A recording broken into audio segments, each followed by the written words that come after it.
Behind me, you see the most powerful new mid-size truck in the United States. Yep, it's a 2020 Nissan Frontier.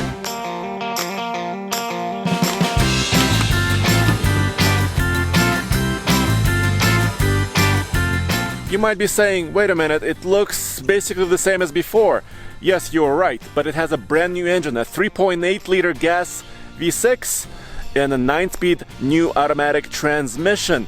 In this video, I'm gonna do three things. I'm gonna show you a real-world 0 to 60 performance test. I'm gonna go weigh the truck and give you the curb weight on this. And I'm also gonna do a fuel efficiency highway run to give you all the real-world information and do it first right here on the fast lane truck.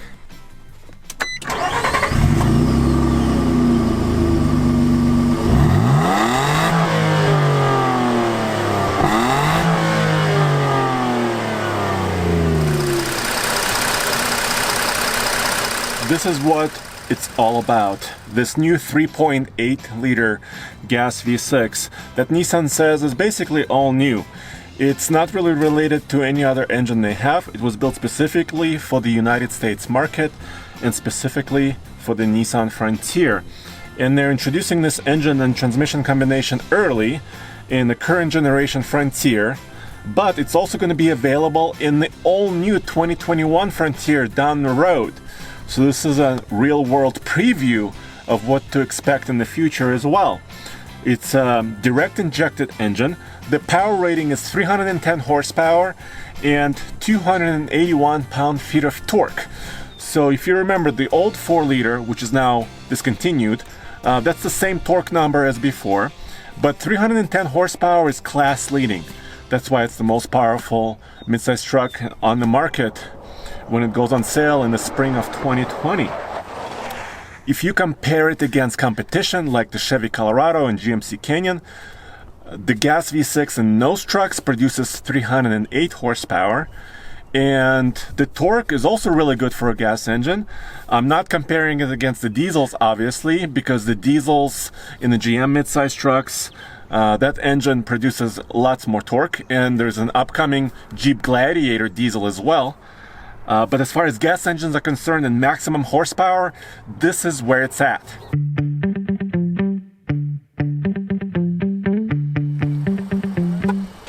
Nice.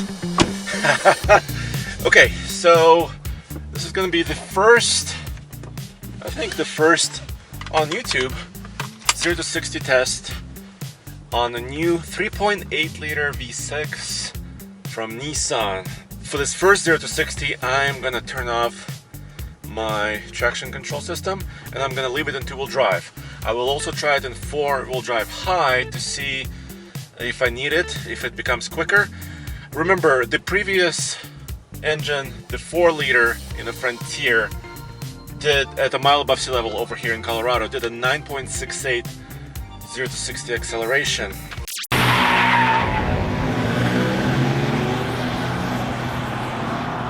Alright, 0 to 60 Nissan Frontier VQ Series V6. Right. A little bit more. Away. That was a better start, I think. We'll see.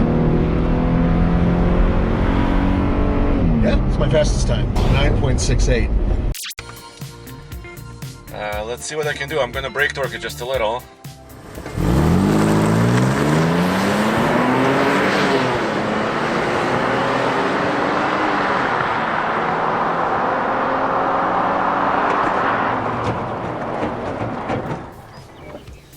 Okay, 9.43. So that's about 0.2 different from the older generation 4-liter Frontier. Still, with the 49 extra horsepower that they added, I was hoping for quite better accelerations. Maybe this truck is a touch heavier with a new 9-speed and this engine than the older truck. I'll show you the payload sticker in just a second. As always, we do our performance testing right here at IMI Motorsports in Daytona, Colorado. Check them out using the link below. They have this go-kart track. You can also bring your car or truck over here for your testing or just for fun. And also about 120 acres of off-road playground for your side-by-side, motocross, or your off-road truck as well. So let's see what happens when I switch it to four-wheel drive. Maybe I can brake torque it just a touch, even though it's not a turbocharged engine.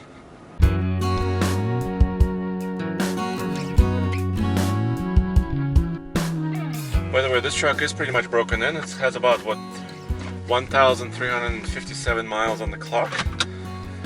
I'm gonna go to 4 high. I'm gonna make sure it's engaged. I'm gonna roll backwards a little bit. Roll forwards. Okay. Brake torque a little.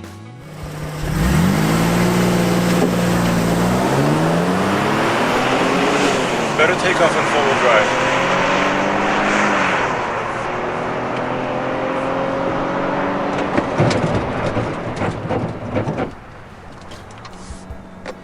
No, it's slowed down a little in the four-wheel drive. Maybe there's some extra drag. Extra drag from the four-wheel drive system. I'm a little surprised. I expected some quicker times, but this is real world, and that's what happened. There's more news with the 2020 Frontier. I'm talking about gross vehicle weight, payload, and towing. Now, Nissan has not officially announced the towing number yet, but I can show you the stickers over here for the gross vehicle weight and the payload. The payload is around 1,047 pounds for this crew cab four-wheel drive Pro 4X, which is actually comparable to where it was before in the previous year. No big deal there. But the big news is the gross vehicle weight. It's now over 6,000 pounds, which means you can get tax advantages for your small business because it's over 6,000 pounds vehicle weight. But also this gross vehicle weight rating, GVWR, is about 200 pounds higher than it was before. Similar payload, higher GVW. This tells me the truck weighs a little bit more, so I need to get to the scales and find out exactly what this truck weighs.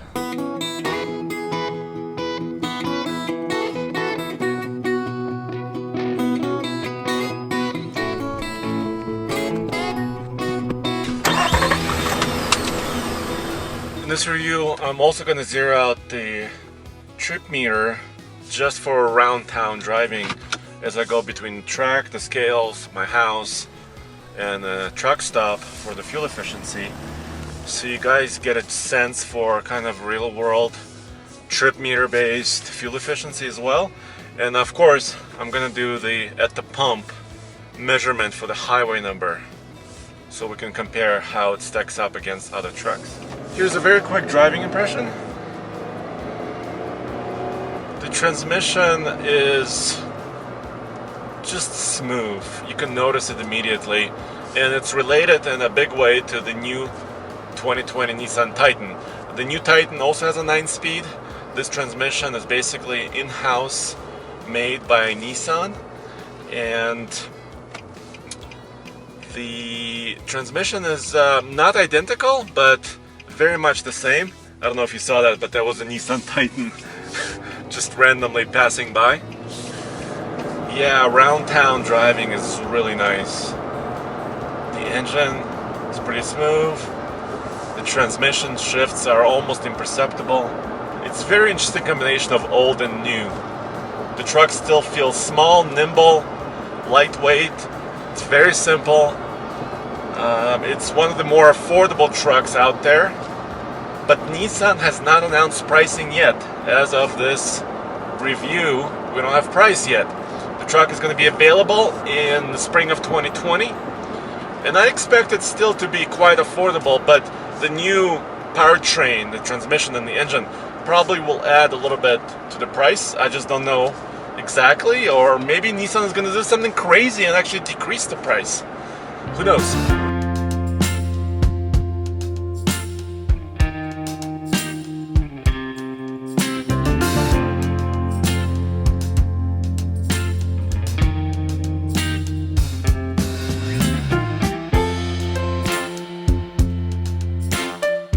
Alright guys, I got the weight slip cat scales here at the truck stop, and the weight of the unladen truck, basically with a full tank of fuel without me, just the truck, is 4,660 pounds.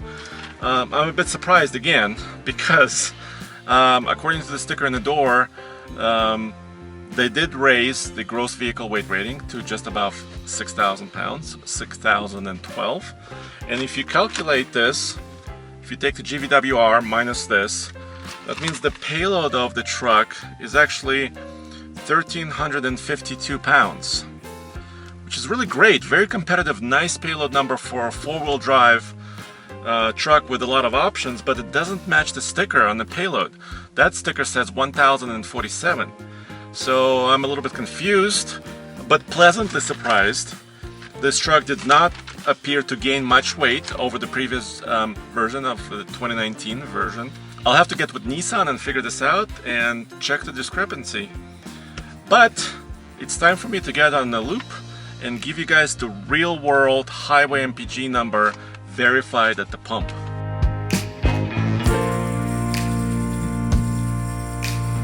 Alright, it's time to fill up. I'm using the same procedure as we always do here on our MPG loop. Let it fill up and then top off. Let's do this. I'm going to be using 87 octane, which is basically available across country. Even though here in Colorado we have 85 octane, I'll use 87 to make it all even and see how this engine performs. It is a direct injected engine, so 87 octane should do it good. Okay, I'm gonna wait 30 seconds like always and top off. Alrighty, 30 seconds are up.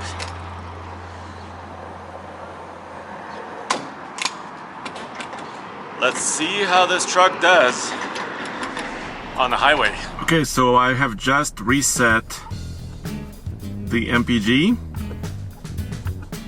I set my trip to 0 and also reset the average miles per hour reading. And with a full tank of fuel, it's showing 373 distance to empty. So almost 400 miles, which if the tank is still 21 gallons, that's a good range for this truck.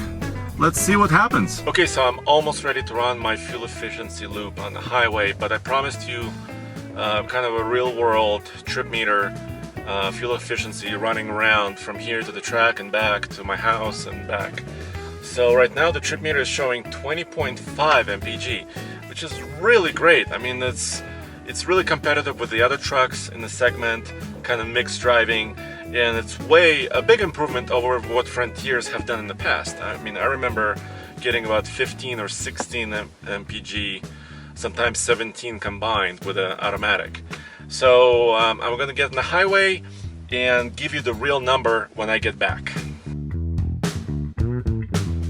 I'm getting on the highway and I'm running the same loop that we've been doing for probably 5 or 6 years. It's 66 miles in this case, and running at a constant speed of 70 miles an hour. We picked the speed because this is an interstate highway here in Colorado.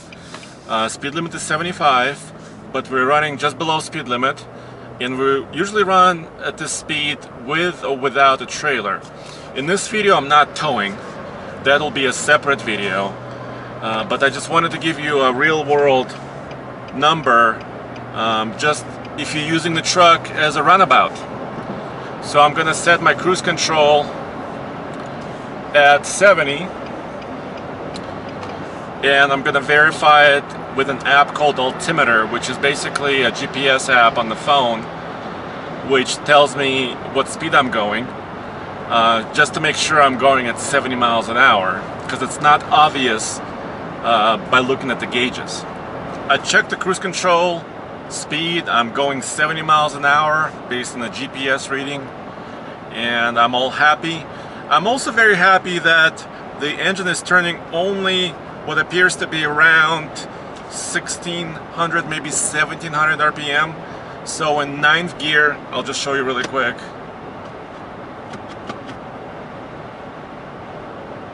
I do a quick manual check. In 9th gear at 70 miles an hour, this truck is rolling at just above about 1600 RPM. And this truck is really comfy on the highway, as it was. The Pro 4X suspension with Bilstein shocks, these Hankook Dynapro ATM all-terrain tires are nice and they're not very loud. The steering is nice and easy and it tracks true. So it's a very familiar truck. It just feels a little bit more relaxed on the highway because the engine is not revving very high. The transmission is very smooth. So far, it's a really good experience. As soon as I pass the semi-truck, I will also give you a little sound check inside the cabin.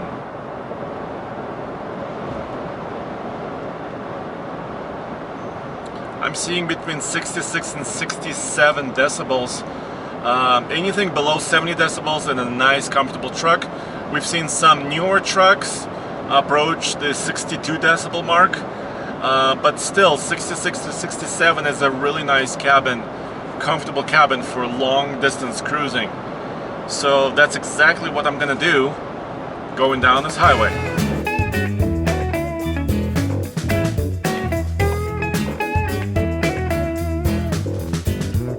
I'm at my halfway point and I cannot believe the trip meter. I cannot believe my eyes. 26.7 is what it's currently reading for this trip. Yeah, I was thinking maybe 21, 22 on the trip meter would be okay. 26.7? It's basically what we recently seen on the trip meter from a Ford Ranger FX4 and also from a Honda Ridgeline. If this number is verified at the pump, then this would be a big news, very big stuff. So let me get back to the pump and figure this out.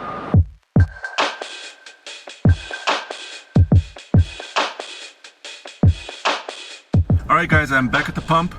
Average speed on this run with all of my getting on the highway and off is 60 miles an hour according to the truck, and 24.6 mpg. Let's verify it at the pump. Alrighty, let's fill up again and get the real numbers. Just don't look at my credit card numbers, okay? 87 octane again. So in 2019, the Nissan Frontier had a 21 gallon tank, and I believe, but I don't know for sure, that I think it's the same. This truck is so new, we don't have all the numbers. Whoa! Okay, 30 seconds. Okay, that's the time.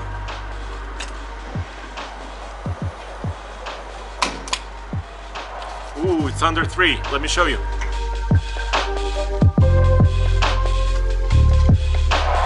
Alright guys, let's do the calculation.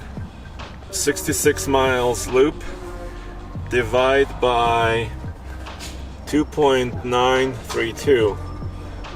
Those are the gallons used. 22.5 confirmed at the pump. Still good. It did not match what the computer was saying. The computer was saying more like 24.5 or 24.6, but still, for a truck like this, 22.5 is better than the previous EPA rating for this truck. So I am pleasantly surprised. That was a pretty cool thing. Alright guys, let's review.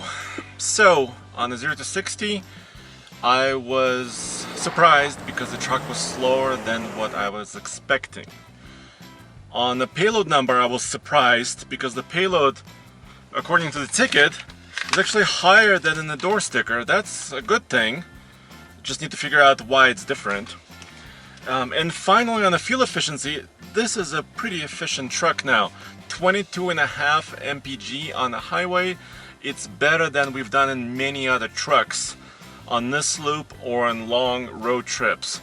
So on unladen highway number, that's pretty good. It was off quite a bit from the trip meter, but it's a brand new truck. So it needs maybe a few more miles to learn a little bit more about its fuel efficiency. In the end, I like the driving experience with the new 9-speed. It's really smooth, really nice. And guys, let me know what you think in the comments below. And of course, go back to tfltruck.com for more news and real world exclusive first 2020 Nissan Frontier reviews. Thanks.